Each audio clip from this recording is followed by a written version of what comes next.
Hey everyone, and welcome to another episode of Insight to Action. I am doing it again. Instead of bringing a professional on, I am bringing a current college student, which is actually pretty exciting because we get to hear from them in terms of what's working and what's not as it relates to their job search. So today I'm happy that Grace Ball is joining me. Grace, first of all, thank you for taking the time and sharing whatever stories you're going to share, and I know they'll be good ones. Yeah, thanks for having me. Yeah, like you said, my name is Grace Ball, and I'm a senior here at the University of Missouri, Kansas City, and I'm also on the women's tennis team. So I'm majoring in business with an emphasis in marketing, real estate, and entrepreneurship. So I'm excited to kind of explain what the future holds and learn more about it. Well, good. Let's just jump in then. I appreciate you giving your own introduction. That's the best way to do it. Instead of me doing it, it's having you do it. Maybe there were some keys, like just even if if you want to think about your high school days leading into college or the first few years. And by the way, I should ask, what year are you? I think you said you're a senior, but I want to make sure. Yep, I'm a senior. In terms of what were you told, like, hey, Grace, as it relates to getting ready and kind of fine tuning what you want to do, were there any of these like nuggets or, that were shared to you that are ringing true? Or are there any nuggets that were passed along to you that, that hasn't really been the case? Right. Yeah. I think beginning of high school, you're told figure out what you want to do and don't change your decisions and make sure you stay to that path, which I think has some truth to it as well. But I think the best advice I was given was to actually have experience and try out different leadership opportunities. I think leadership was a really awesome quality that my parents instilled from a young age of making sure I was able to go into a room with any person and have a conversation. And so I would say, yes, have an idea of what you want to do, but also put yourself in uncomfortable situations to step into leadership roles. So I think that was something that I really appreciated from a young age, even back in high school, that has helped me to now as a senior in college. There's a couple things there that I heard, and I want to kind of just touch on because I absolutely love it. And I think you said, certain situations you're going to be uncomfortable in. Right. And I'm not here to make this all about talk shop. People will find me and understand what I do. Mm-hmm. But essentially, there's a lot of things in terms of how I can break down what talk shop's all about. But one of them is what you just said. It's making the uncomfortable comfortable. Right. What's the uncomfortable? For a lot of people today, high school students and college students, with the exception of folks like you that are obviously well-spoken and poised, and it was ingrained in you at an early age. But a lot of people, the uncomfort or the discomfort, if you will, is having conversations. Right. How do you go into a room and talk about yourself when you get those softball lob questions? Hey, tell me about yourself. People maybe just sometimes don't know how to talk and articulate their vision. So was there a course out, maybe something that cemented it? You just said your parents kind of drove that home to you, but was there anything once you got into college, or maybe it was something before, where you yourself realized, hey, you know what, the ability to communicate clearly and with confidence is going to be important? Right. Yeah, I would say just being a student athlete, there's a lot of roles in that. Just having a team full of, for our team, we have a bunch of different countries represented. So how to be able to articulate yourself to a different culture was something that I'm really grateful for, because no matter what I end up doing, that is something that is definitely necessary, is just being able to relate to other cultures and understand them and have that communication.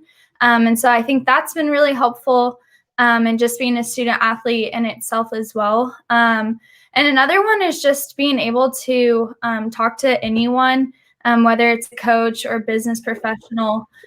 Block Business School has done a great job of providing just opportunities to meet other professionals and just being able to have a conversation and network. And so I think that's also been the other key area. So I would probably say just being a student athlete and just the leadership opportunities, kind of where you have to step up or else nothing will happen. Or also just the block school here as well with business.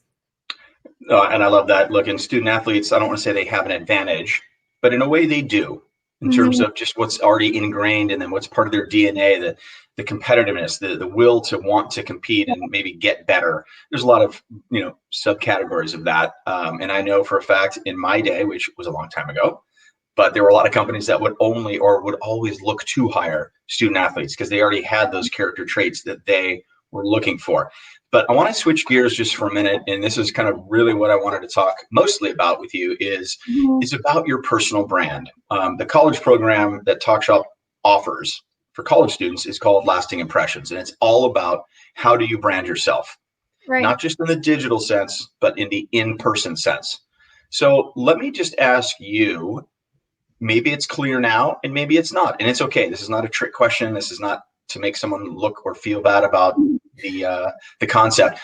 But if someone were to say, hey, Grace, how would you describe yourself? What's your brand? Would you feel comfortable in answering that? Or is that a question that's just kind of that's evolving for you? Yeah, I'd probably say half and half, especially not being in the workforce yet, being a student athlete. I've done one leadership program, which was incredible this last summer, but I'd say a lot of the brand comes from the experiences I've had. And so I would say yes, but also no, because I think being a student athlete is obviously a part of like my brand, I would say, because it's instilled from, like I said earlier, a young age of leadership qualities. And I had that goal of being an athlete, student athlete. And so from a young age, yes, I've had kind of this brand of just really awesome parents that have instilled that into me. But I would say it really has to go with my values of what I really value, and then just experiences. So I know one of those is like my faith, like that won't end up changing because that's like a part of my brand. So I think that there's like values that we have that won't end up changing. But I also think that experiences and getting into the workforce as well will help with that too. But yeah, I would say there's definitely qualities just within college that I've been able to like see and notice and be aware of for kind of classifying what my brand would be. Yeah, and look, like I said, there was no trick question. It wasn't to try to trip you up. College students, a lot of them may not even know, number one, that they are their own brand. And number two, how would they even verbalize to someone else what their brand is? So this wasn't a question to make anyone feel bad. It's a question that I like to raise because it's instrumental and it is evolving. Having your own brand is something that doesn't just you snap and it happens. It's built and you continue to build it. But let me just maybe add another little question to that. I'm going to assume, but I don't like to assume anything because you know what happens there. So let's just use LinkedIn. Are you on LinkedIn? Yes, I am. So LinkedIn and a resume, pretty similar in a lot of ways. I'm a huge LinkedIn believer myself. It's a great way to put out what I call your digital brand. Right. And you can, as soon as you have experiences, boom, you put them on there. Tennis team. If you're in, any leadership on campus, if you're involved in, other, nonprofits or Greek life, whatever it might be, you can put it on there. Dare I say this, but that's the easy part to me. And this is kind of what I teach. That's the easy part. Anyone can put up a LinkedIn profile and it'll just evolve.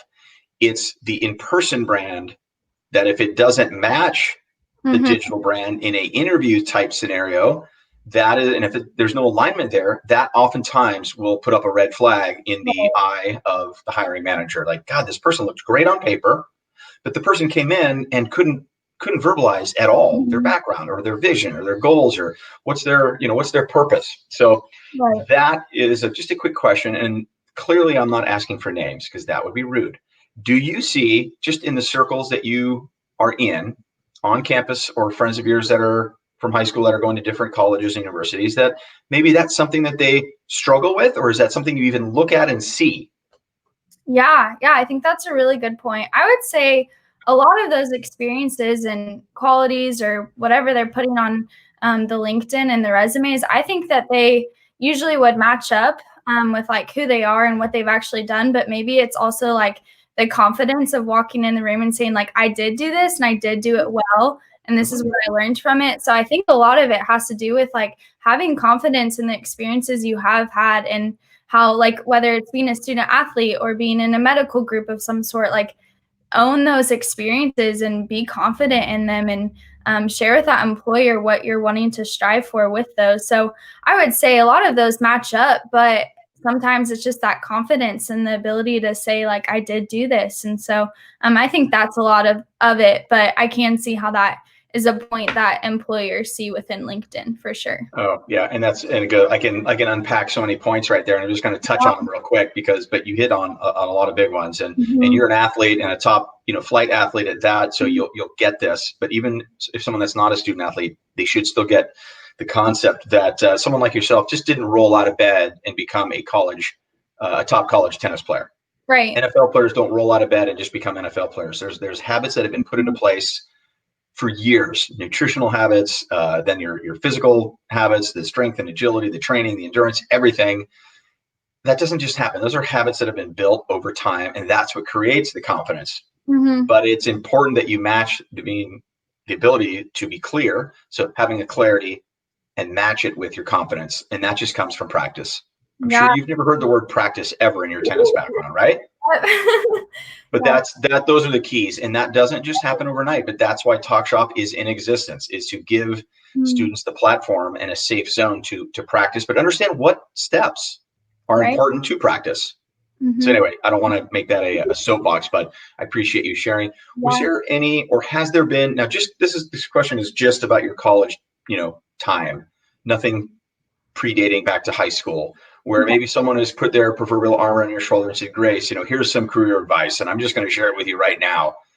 Anything that has been spoken or been given to you that has made sense?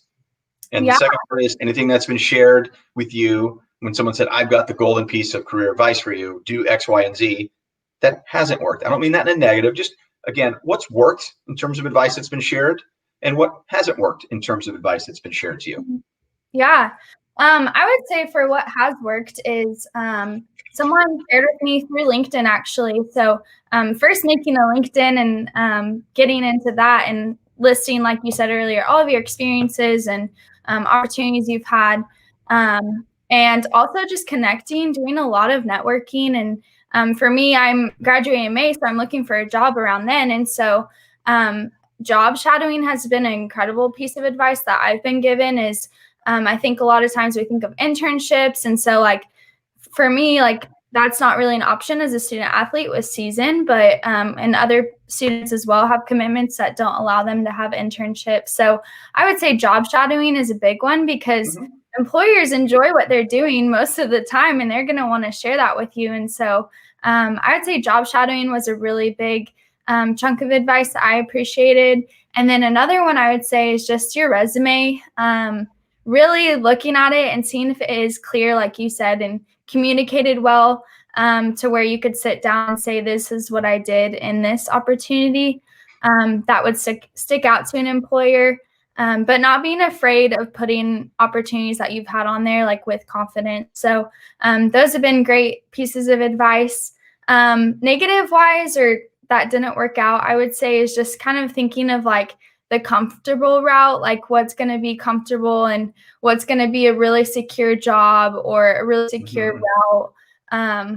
So I would say more so taking the uncomfortable opportunities, whether it's going and job shadowing or putting yourself in an uncomfortable internship that's out of your zone, I would say would make more sense to me and has provided me with more opportunities and just developed and sharpened things that I wanted to grow in. So I would say just that comfortable route of what would you would think would set you up really well, but sometimes it can kind of enable you to not grow. So that would probably be the only negative that would stick out to me. Yeah, and I appreciate that. I didn't mean it to be like a real negative or pessimistic attitude. It was more just, hey, this is reality. Here's some advice that's worked. Here's some advice, hasn't really rung true. So I didn't mean it to be a negative piece of that.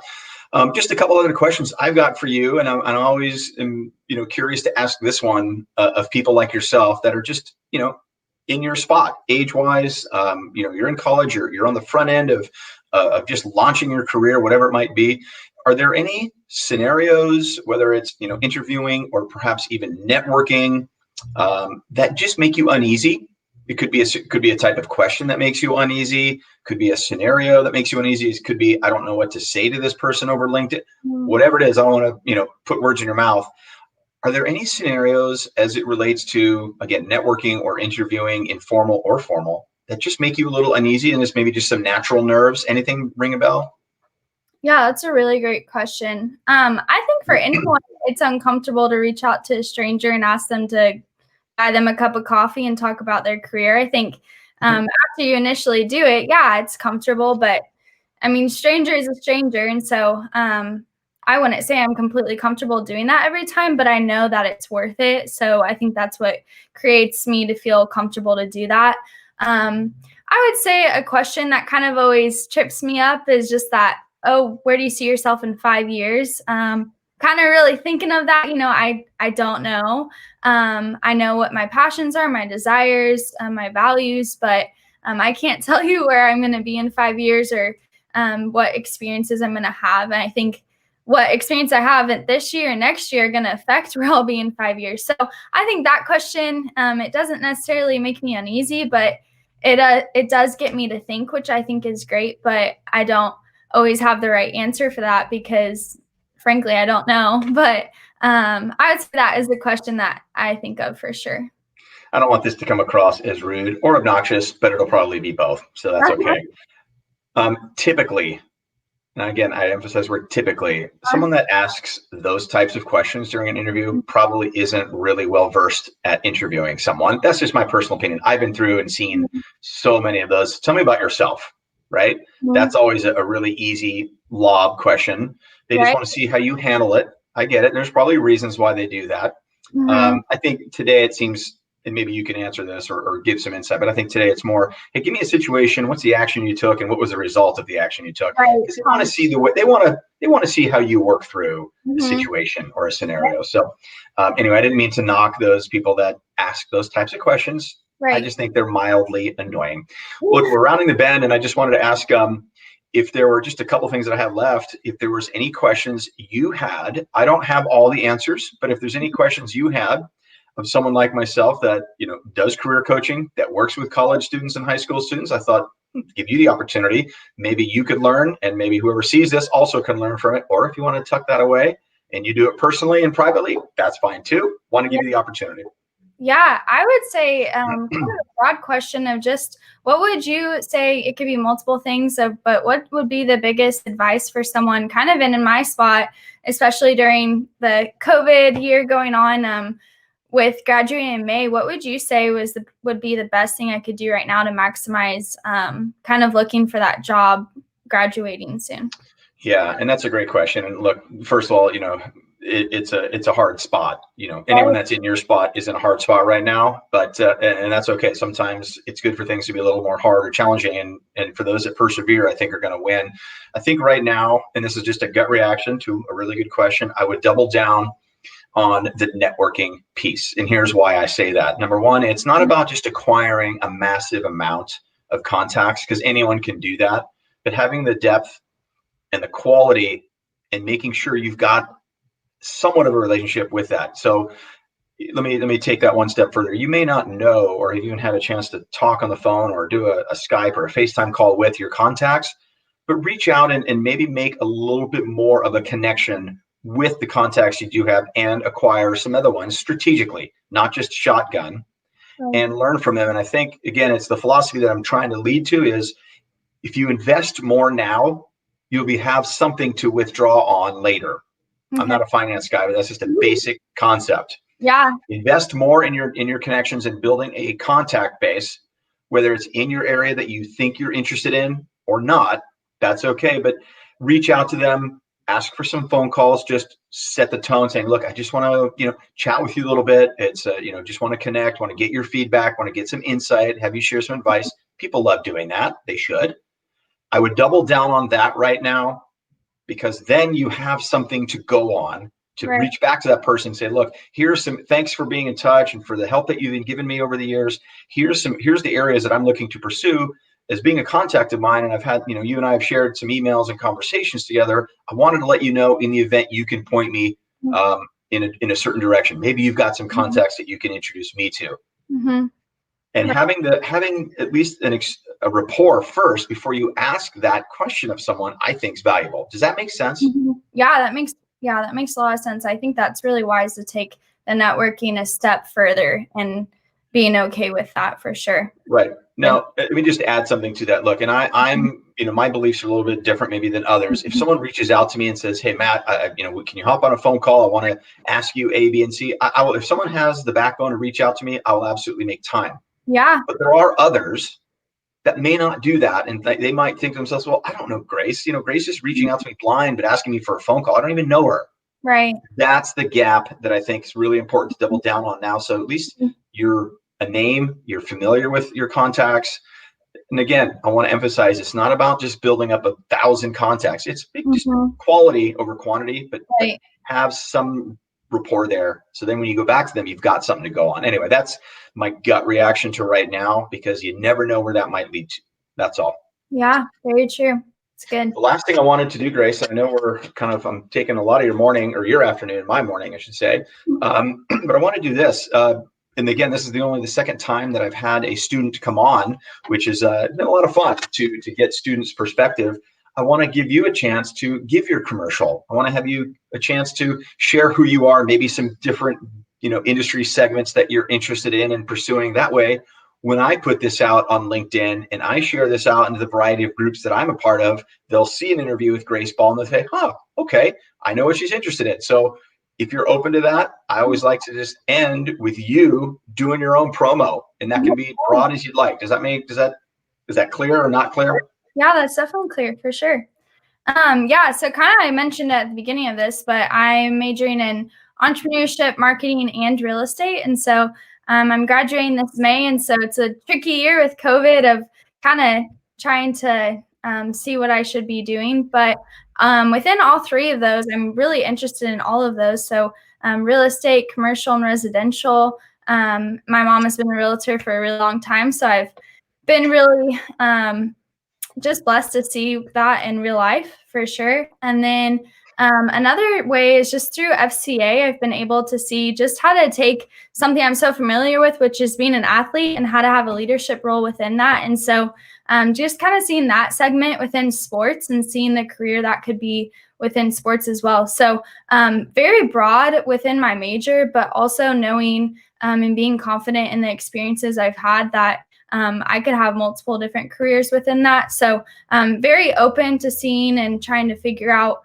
what kind of career path I should take within this year and graduate in May. But really excited just to continue to network and hear about why people love their jobs and their careers, and seeing how my passions align with theirs. So that's kind of explaining it a little bit. No, that's great. I appreciate it. Look, you know what, you and I, we just recently met, maybe within the last month to 45 days or so. We've had an email exchange, and now we've had the chance to do this. Look, I'm not here to flatter you. It's not about that. But look, I think someone like yourself, you've got great poise. You're articulating yourself, wonderfully. So best of luck in your career. If there's anything I can do to continue to support you, I'm here. But it's just great to see students like yourself that have this part down, and that's a big piece. So kudos to you on that. Keep it going. Appreciate you taking the time to share your story, and we look forward to staying in touch. Maybe we'll do another one after you get out and see where you landed and see how things are going. Yeah, thank you so much for having me, and thanks for being one of the people that a student can reach out to and network with as well. So that's appreciated on my side of it too. So you are welcome, and the offer is always there. So you are welcome. We'll stay in touch. Grace Ball, and for those that I'll put her name up there one more time just because it's important.